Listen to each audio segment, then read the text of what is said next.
4 pessoas morreram e 6 ficaram feridas depois que uma ponte desabou em uma via expressa em construção na Coreia do Sul nesta terça-feira.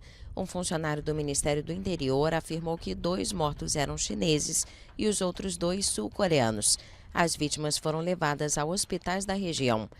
Uma parte da ponte desmoronou, levantando uma densa nuvem de poeira.